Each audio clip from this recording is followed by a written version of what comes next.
The saying goes, it takes a village to raise a child. That could not be more true for one family in Palmer, as their community has come to support their 3-year-old Sutton, who was recently diagnosed with a progressive disease. As NTV's Lauryn Bentley tells us in tonight's edition of Show Us Something Good, you'll often find the most love in the smallest of towns.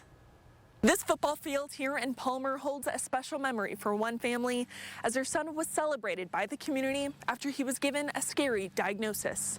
Go, Sutton, go!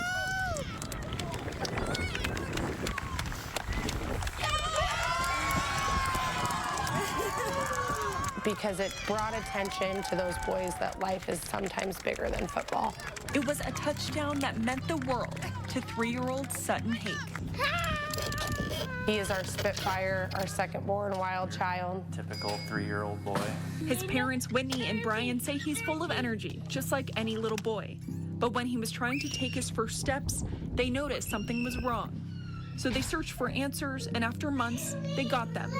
We received the diagnosis for Sutton with leukodystrophy on August 1st. You know, people will ask, well, why does he have braces on his legs?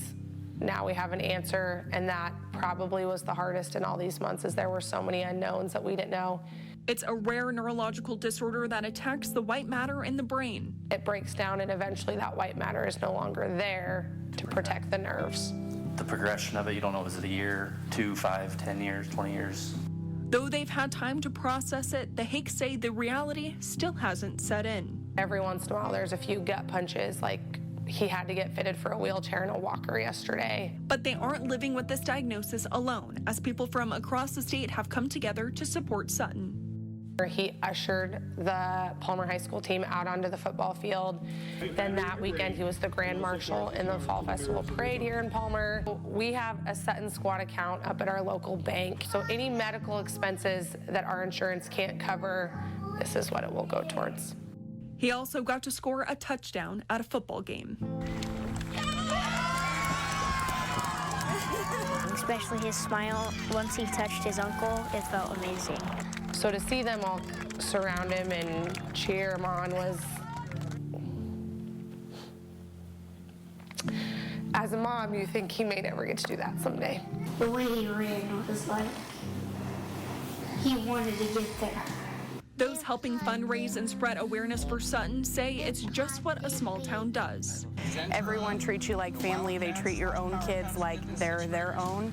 And so just being part of this community has been an amazing experience for us and Sutton's family as well. I just really felt like Whitney is such a huge part of our community.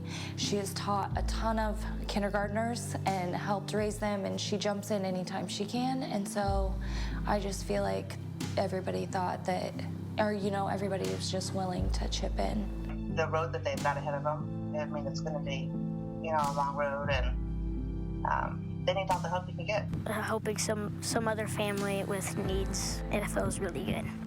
The Hakes humbly say only one word describes how they feel about the support: gratitude. I don't think there's enough words to be able to tell everyone thank you, whether you bought a shirt, you said a prayer, you bought a raffle ticket, you gave us a pat on the back.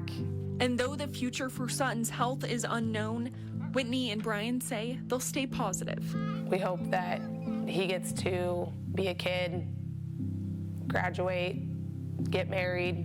We hope he has the same future as everyone else. We pray that that'll happen. Showing you something good. I'm Lauryn Bentley.